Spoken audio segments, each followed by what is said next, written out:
Western Spring Television. Ours it is.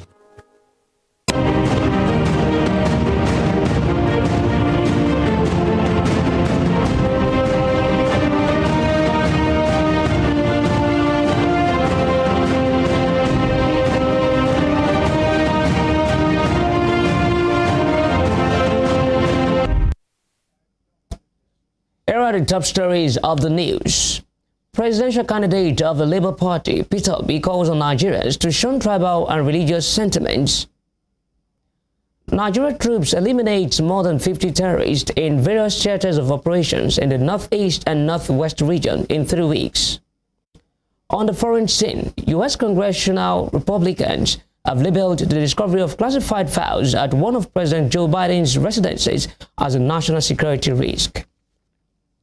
Good afternoon and welcome to Spring News at 12 on Western Spring Television. My name is Okpayemuni. As the forthcoming presidential election inches closer, the presidential candidate of the Labour Party, Peter Obi, has called on Nigerians to shun tribal and religious sentiments and vote for candidates with the capacity to fix the Nigerian economy. Obi stated this during an interactive session with the management of the University of Nigeria Business School in Enugu yesterday. The former Anambra State governor said this year's election should not be about tribe, nor about religion, stating that every tribe and religion in the country is suffering. He also made a brief stop at the Nsukka campus of the university where he told both the students and staff who came out in their numbers to show solidarity to go through his manifesto and support a new Nigeria. Former President Olusegun Obasanjo has said he won't join the campaign train of a presidential candidate of the Labour Party, Peter Obi. This is as he says he could have gotten a third term in office if he wanted, stating that he is audacious enough to get it. The former president disclosed this while speaking yesterday at a virtual engagement organized by Africa Leadership Group. The ex-president said he would not join the campaign train due to the fact that he has done his best by writing his endorsement. It will be recalled that Obasanjo had in his New Year message to Nigerians titled "My Appeal to All Nigerians, particularly young Nigerians," thrown his weight behind Obi. President Muhammadu Buhari has warned foreign nations to stay clear of meddling in Nigeria's election. Buhari issued this warning yesterday while receiving letters of credence from ambassadors of Sweden, Switzerland, the Republic of Ireland, the Kingdom of Thailand, the Republic of Senegal, and the Republic of South Sudan in Abuja. According to a statement by Femi Adesina, Special Advisor to the President on Media and Publicity, Buhari urged ambassadors to be guided by diplomatic practice and go about their duties professionally. In Lagos State, labor unions in the state have thrown their weight behind presidential candidate of All Progressives Congress, APC, Bola Tinubu, and Governor of Lagos, Babajide Sanwo-Olu. Governor Sanwo-Olu is seeking another term in office. The unions, Nigeria Labour Congress, NLC, and Trade Union Congress, TUC, own the Labour Party, which has a former governor of Anambra State, Peter Obi, as its presidential candidate. Speaking at a rally in Lagos State yesterday, chairperson of the NLC in Lagos, Fumilayo Sesi, said they want Governor Sanwo-Olu to continue in office because of his good works. Excellence. We are peculiar. There are leaders before leaders. And so therefore, Asiwaju is coming. Asiwaju will know. Asiwaju will know. For the next president of Nigeria, APC, wave your cap. Asiwaju, wave your cap. Wave your cap.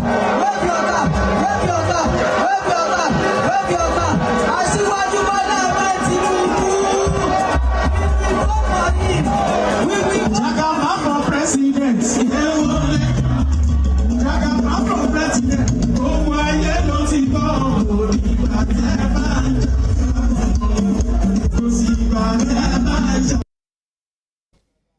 A federal high court in Abuja has dismissed the suit by the People's Democratic Party, PDP, seeking an order to disqualify Governor Abdulrahman Abdulrazak of Kwara State from contesting the state governorship election later this year. Justice Inyang Ekwe dismissed the suit for being incompetent and an abuse of court process.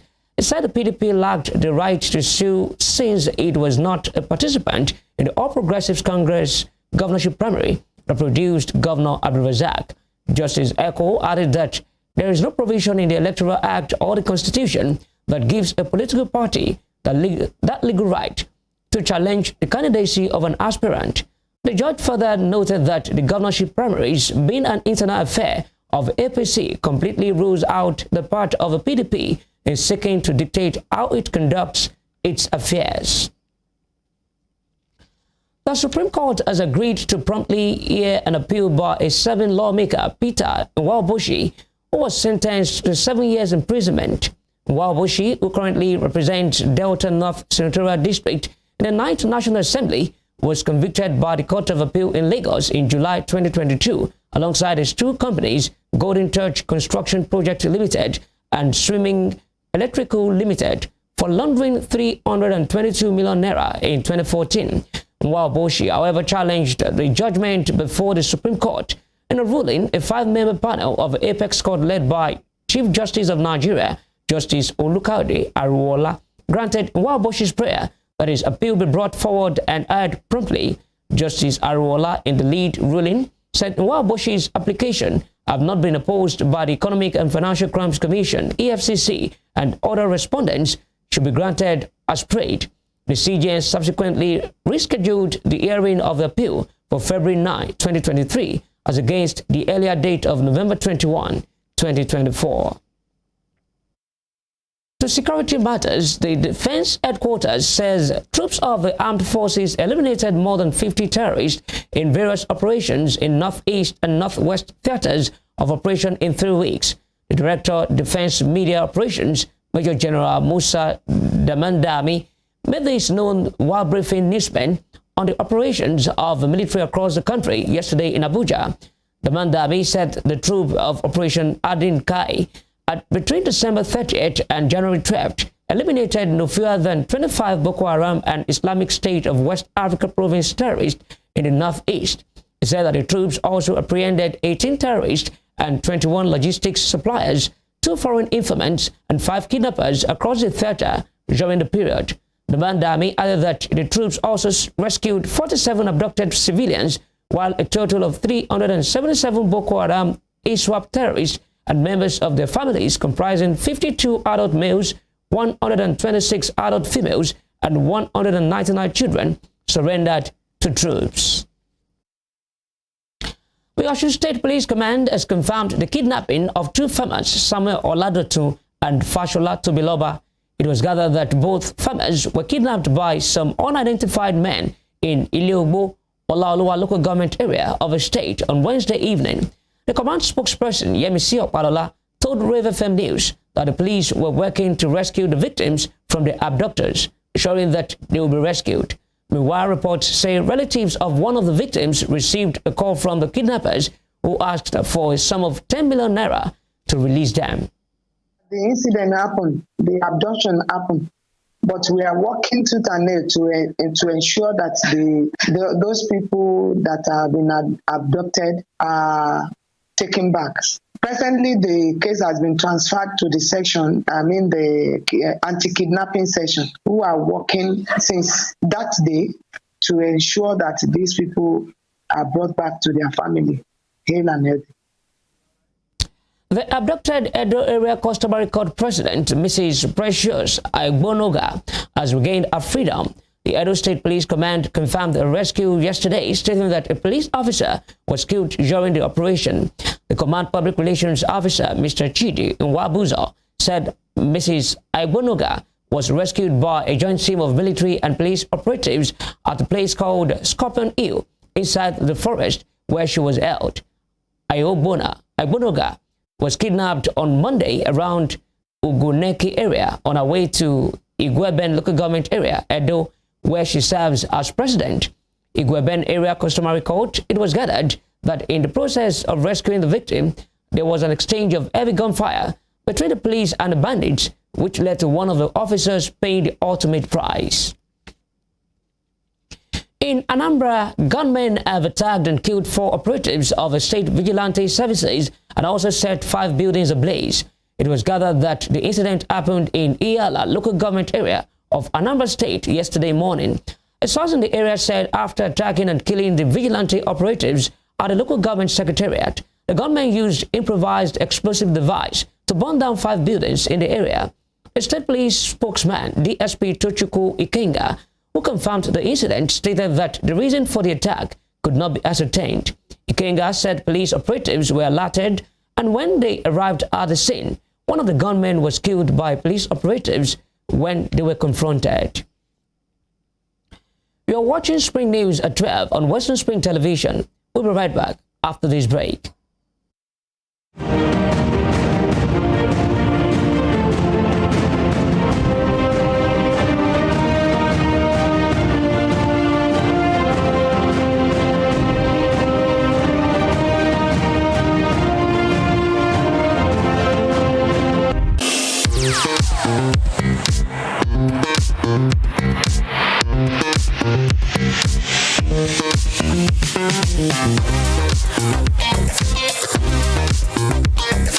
Turn it up! It's the Wild Wild West, and Western Spring Television is pulling out all the stops to make sure that you don't miss out on every of the fun and happenings around you. Yup, we've got you covered because your girl got all the juiciest tidbits and entertainment news from around the world.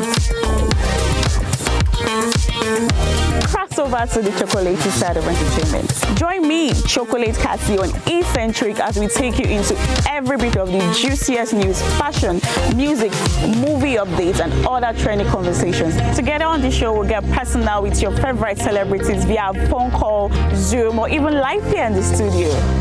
Eccentric will be showing on your TV screen on Western Spring Television, channel 190, only on Star Times.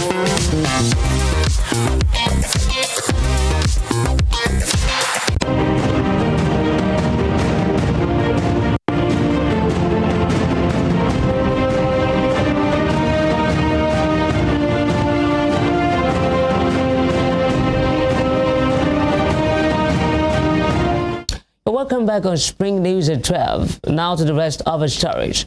The indigenous people of Biafra has distanced itself from a 22-year-old female executioner identified as Amaka Ona, who was arrested by the Nigerian army and labeled a member of IPOB's military outfit, the Eastern Security Network.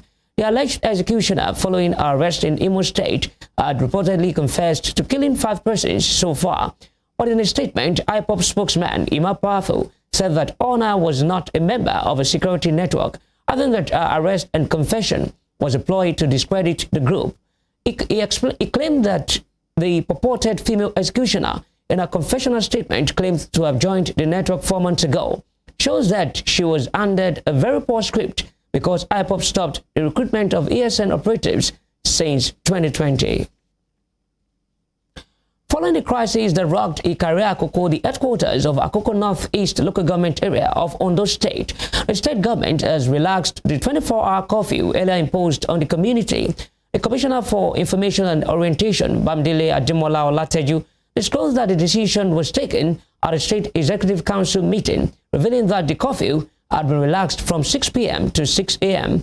She claimed that the 2 monarchs, Olukarof Ikare and Owale, have received strong instructions to act in accordance with government directives, emphasizing that failure to do so could result in the concerned Kabiesi being banished. According to the government spokesperson, a 5-member committee has also been constituted to investigate the Ikare dilemma and make recommendations regarding a solution to the Okoja problem and the Oloko intercession.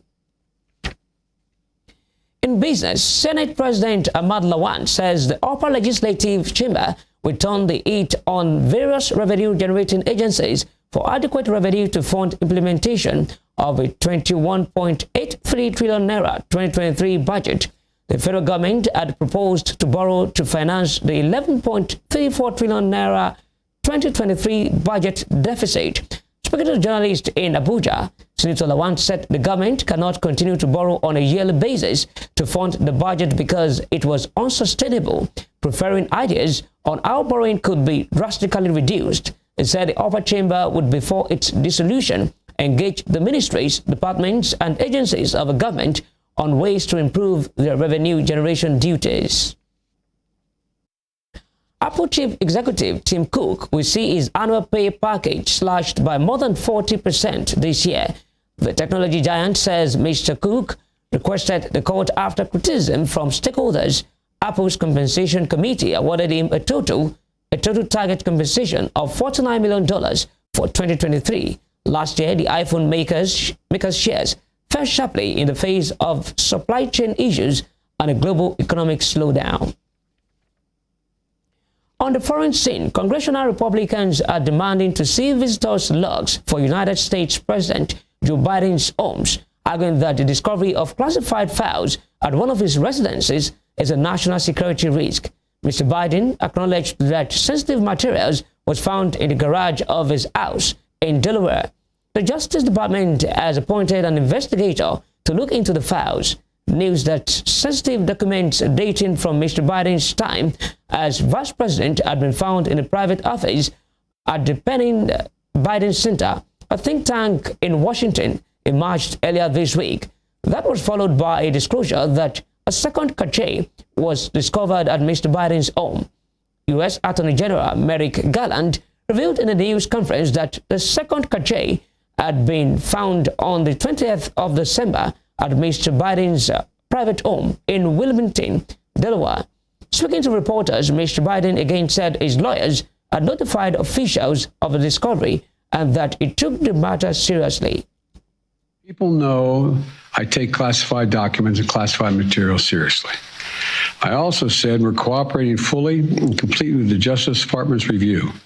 As part of that process, my lawyers reviewed other places where documents from my time as vice president were stored, and they finished the review last night. They discovered a small number of documents of classified markings in storage areas and file cabinets in my home and my personal library. This was done in the case of the Biden Penn. This was done in the case of the Biden Penn Center. The Department of Justice was immediately, as was done, the Department of Justice was immediately notified, and the lawyers arranged for the Department of Justice to take possession of the document. So we're going to see all this unfold. I'm confident. Ukraine President Volodymyr Zelensky has held talks with his Kenyan counterpart, William Ruto. In a tweet, the Ukrainian president said they discussed the food security and the Grain from Ukraine initiative, a humanitarian program to get Ukrainian grain to countries with acute food shortages. Mr. Zelensky said they also spoke about the creation of grain hubs in Africa and agreed to enhance cooperation between the two countries. The Ukrainian president also thanked Kenya for its support and constructive cooperation in the United Nations amidst the war in his country that began after Russia's invasion in February last year. And out of sport, Graham Potter has called on Chelsea to show a united front after defeat away to local rivals. Fulham heaped pressure on his position and left the Blues on their worst run of league form since 1996. Chelsea's 2-1 defeat at Craven Cottage, which included a red card on debut for Joe Felix and an injury to Dennis Zakaria, means Potter's side have taken just 6 points from their past 9 Premier League games. They sit 10th on the table, 10 points off fourth-placed Manchester United, who have a game in hand. Chelsea crashed out of the third round of the FA Cup on Sunday with a 4-0 thrashing at Manchester City, who also ended the Carabao Cup hopes before Christmas. I can also understand that they're frustrated because we've lost, so that's normal. I made sure I went over and clapped them because you appreciate the support. It's not easy. We're suffering. They're suffering. So we feel for them. We feel for their disappointment, and I think it's important that we stick together and we go try and get through this tough period, because it really is a tough period. Before we end the news, here's a recap of our top stories. The presidential candidate of the Labour Party, Peter Obi, has called on Nigerians to shun tribal and religious sentiments and vote for candidates with the capacity to fix the Nigerian economy. The Defense Headquarters says troops of the armed forces eliminated more than 50 terrorists in various operations in northeast and northwest theaters of operation in 3 weeks. On the foreign scene, congressional Republicans are demanding to see visitor logs for United States President Joe Biden's homes, arguing that discovery of classified files at one of his residences is a national security risk. You can follow us on our social media handles on Facebook, Instagram, and Twitter at Western Spring Television. You can also watch us live on our YouTube channel at Western Spring Television. That ends Spring News at 12 on Western Spring Television. I am Okpayamuni. Thanks for watching.